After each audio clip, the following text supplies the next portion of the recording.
Last practice match, done and dusted. Stars, how did you see that one? A bit clunky. It's started off being a great night, but as you can see, it's pretty dewy now. So Richmond showed us how to handle contested ball in close, and they were really clean at ground level. I thought that sort of showed us up a little bit tonight.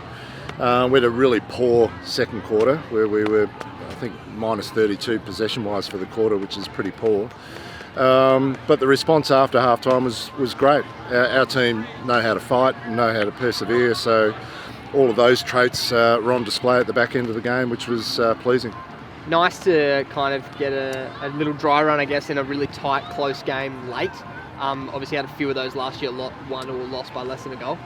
Yeah, we got ourselves in front by 2 kicks there at the end, and probably needed to go into game-saving mode and control the footy a little bit. We couldn't do that, and they end up scoring another one. That's a little bit disappointing, but it's early in the year. We haven't practiced too many scenario-type situations yet at training. We've got a bit more work to do with that.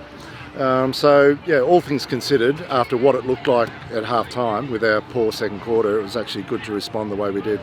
Saw Eleanor flick to defence in the second half. Any reason behind that decision? Just to get numbers right and get another body back there to be able to intercept. Eleanor's a great reader of the game and does that very well. So it's nice when your talls can flick between playing in the ruck and going back and being a key back as well.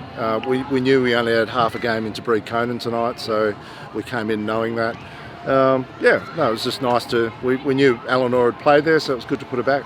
Sophie Peters saw a lot of game time tonight. There was a lot to like about her game. Terrific. She was actually a bit of a standard setter for the amount of time that she had. Probably the only one really firing a shot with any level of desperation in the second quarter, and continued that on in the second half. So, you love the energy that a first yearer brings to your group, and she brought huge energy and set a great example for us. And obviously without Ali and Shannon tonight, you expect those two to be right for round one? Yeah, they're both looking like they're going to be ready for round one, which is obviously a bit more than 2 weeks away, so there's plenty of time. Bree got half the game in.